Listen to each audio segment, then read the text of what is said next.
Thierry, what do we do today? Today we are going to review together the ESC Skywalker, the version of 40 amps, and how to change the connection points, and how to program it, and how to use it. We are going to see together how the Skywalker 40 amps from Hobbywing is working. To begin with, I will just have a little reminder for the people who do not understand what is the ESC. ESC stands for Electro Speed Controller. It has some input and some output. The input is the battery input, and there is a signal with a PWM. The battery can be either of Tedin or XT60 or any other thing, and the signal is linked to the same physical plug as the output, which is the BSC. There is additionally a motor flow. This is a generic thing for the ESC. In the case of this Skywalker, the battery input is a Tedin connector that you can recognize here with the red. And you have this physical 3 pins, which are, so 3 pins, there is a black for the ground, red is the output of the ESC, this is the BEC, which is in this graphic here, and the signal line, which is in fact transferring the PWM received by the receiver, is one input, and it is white here, and this is controlling the percentage of the flow that the ESC should output in the motor flow. And in this ESC, this is a brushless ESC, that's why you have 3 pins. Why do I say this? First thing is, for my park, I want to standardize all the connectors, and all my battery are with XT60, like this one. So I have first to make an interchange of the battery connector to go to XT60 male, because the battery are always female, and the motor flow is currently with some 3.5 bullet connector, 3.5 millimeter, and all my motor are configured with 4 millimeter bullet connector. So first thing, I'm going to change the battery connector to XT60 and the bullet motor connector from 3.5 millimeter to 4.0. Let's go.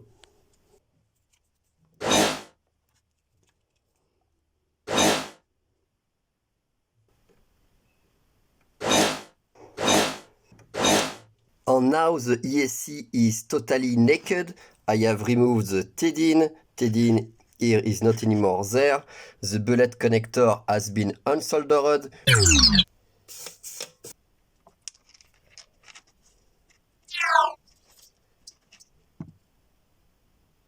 And you see here the different packages of the same different classes: 2 mm, 3.5 mm, and 4 mm. So the adaptation of my ESC is now finished. You can see the XT60 here instead of the Tedin. You can see here the 4 mm bullet connector. Just short notice, I am not managing a drone. I am on the floor. If you are managing a drone on a plane, of course there is an arbitrage to make, because of course the 4 mm are a little bigger, so you have a little more weight. You have this factor to take in consideration. I will test this ESC with this servo tester. This is called the servo tester, and the servo tester manage to put a signal pin with this potentiometer. You can change the signal of the PWM signal from 0% to 100%. Just a little notice, because there is a lot of questions about going back, changing the motor direction. I will just recap what is the difference between a ESC for car and a ESC for drone. This is an ESC for drone. So for car, the PWM signal, when it is at 0%, you go backward at 100%. When you are at 50%, then the car stops. And when the signal is at 100%, then the car is front at 100%.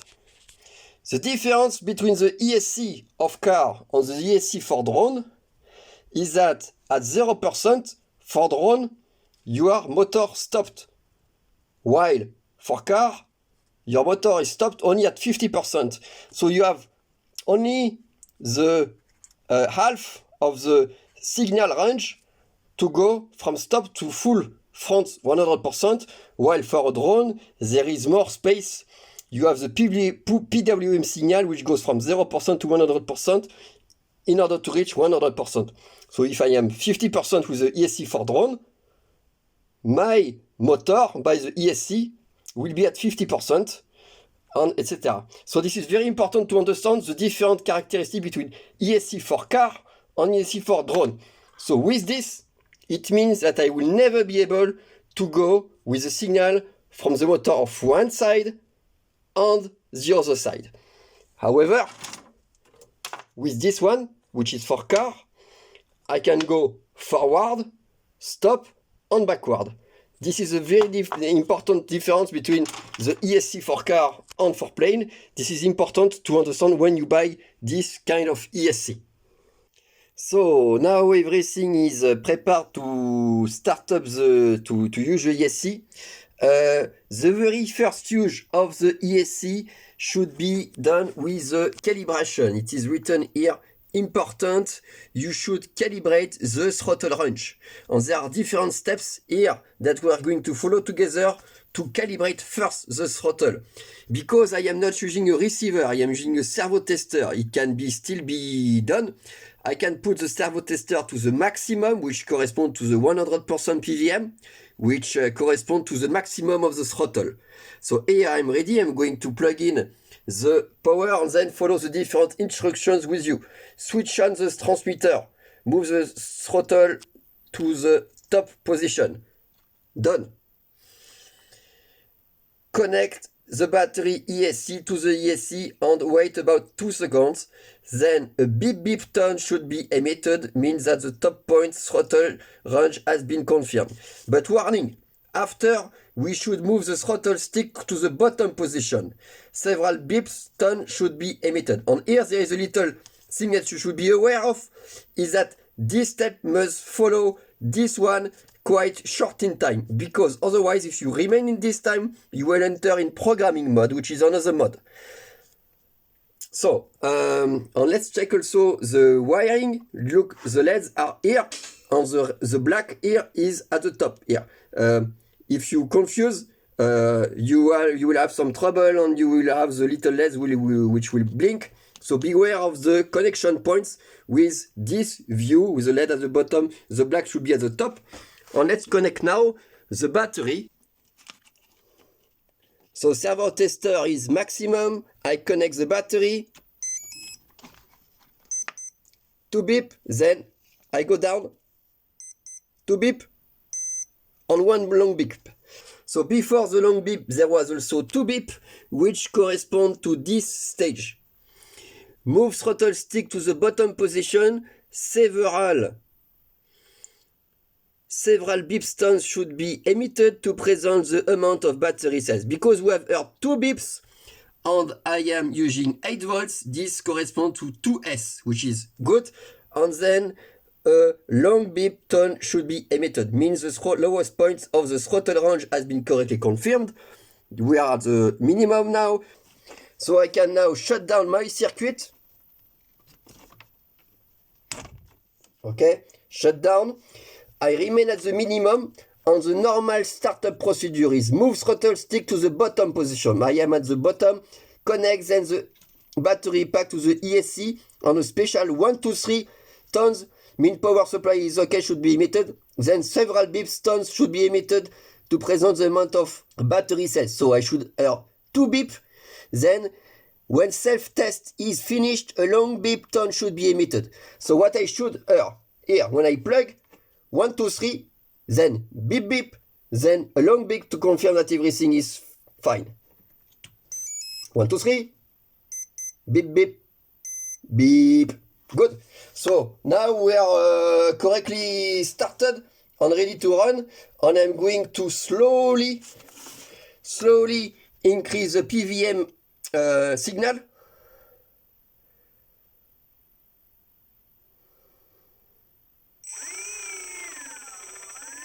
Okay, now the motor is turning and I have my ESC here. Good.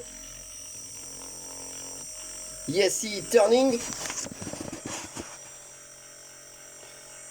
You see with the little tape that I have put, the ESC is running. Then because I am using a voltage generator, it is not obvious to make too much test because of the switch between voltage and ampere mat. Then I will continue the test with the battery, because the battery is more powerful, can have more burst.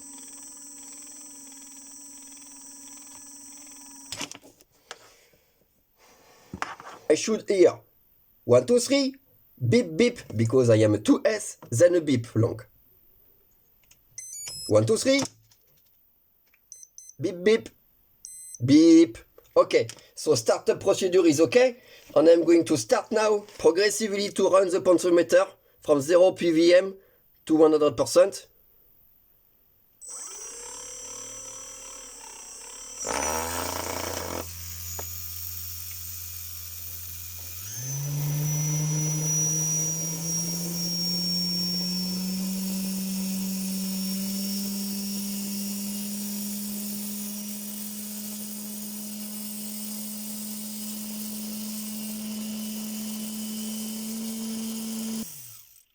Good.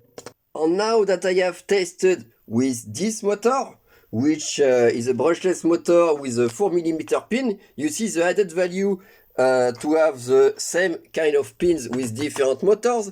I have here another brushless motor, which is for car.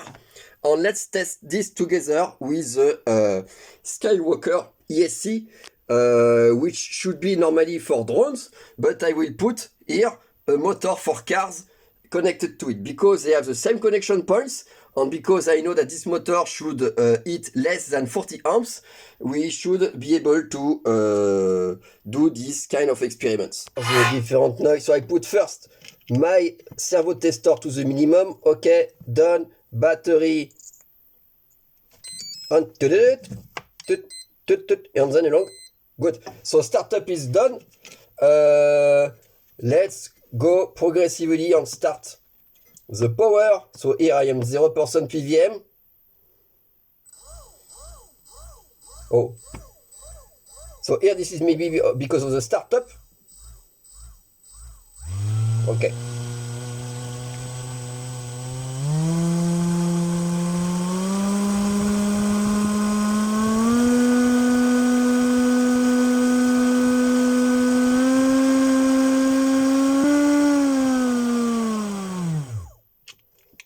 Okay, good.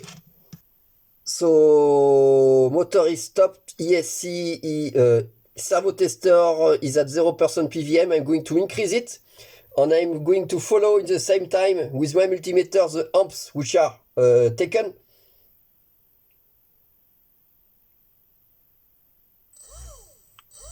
So at the startup stage, there is some little burst like this.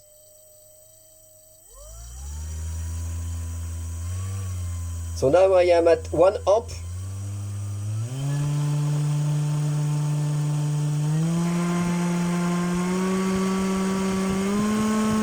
Two amp.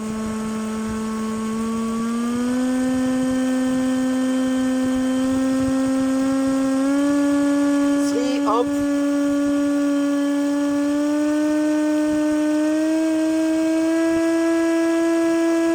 4 amp.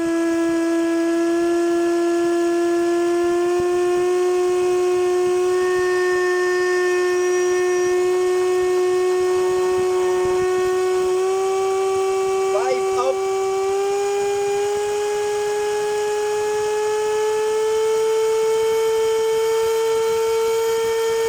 7 amp.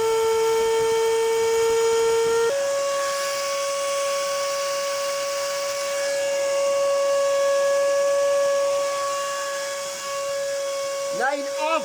This is crazy.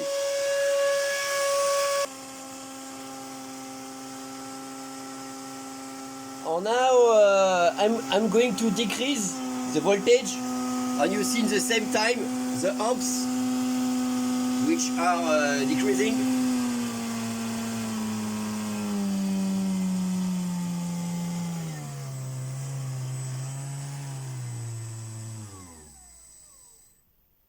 Good.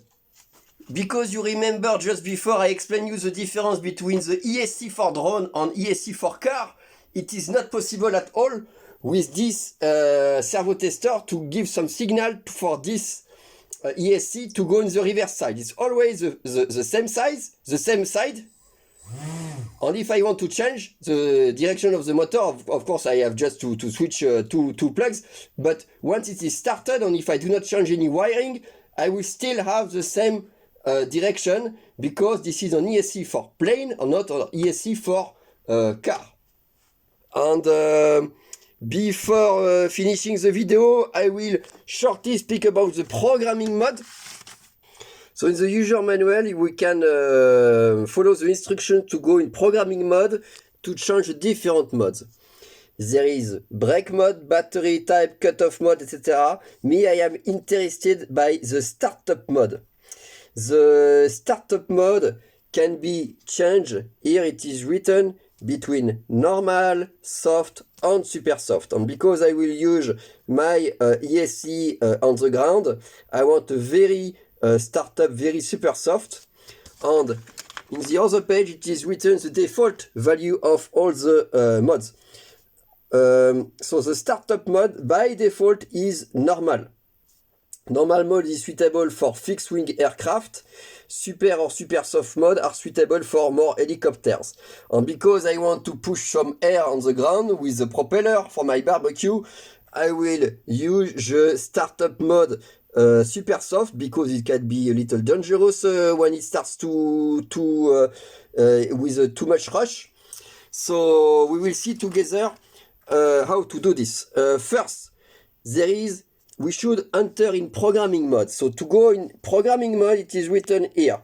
Switch on the transmitter, move the throttle stick to top position, connect then the battery pack, wait for 2 seconds, the motor should emit special tone like beep beep, wait for another 5 seconds, special tone like 5, 6, 7, 1, 2 should be emitted, which means program mode is entered.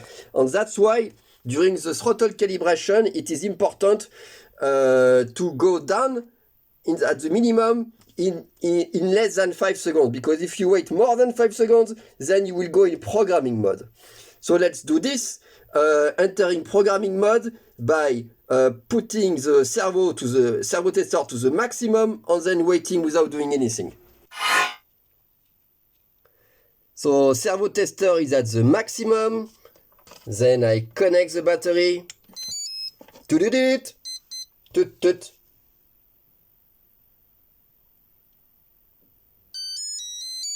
5, 6, 7, 1, 2.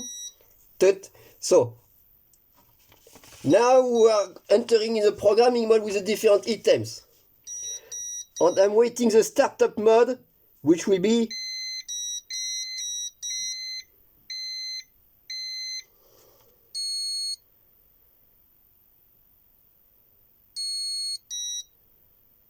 okay.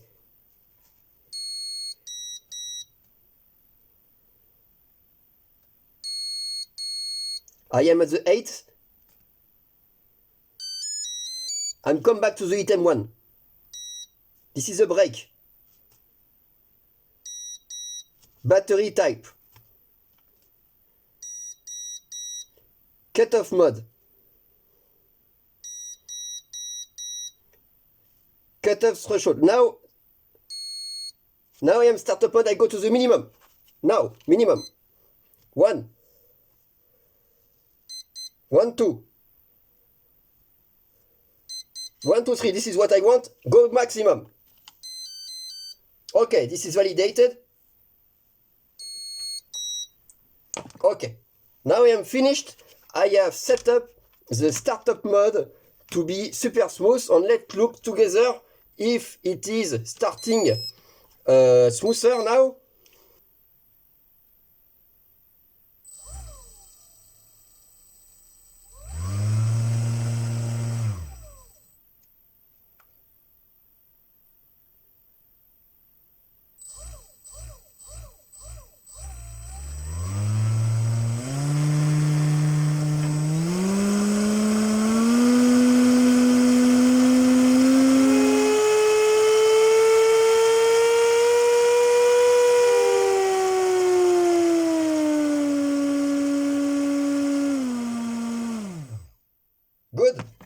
I hope you enjoy this quite technical, interesting video. Write down in the comments if you have any question and I will do my best to answer you.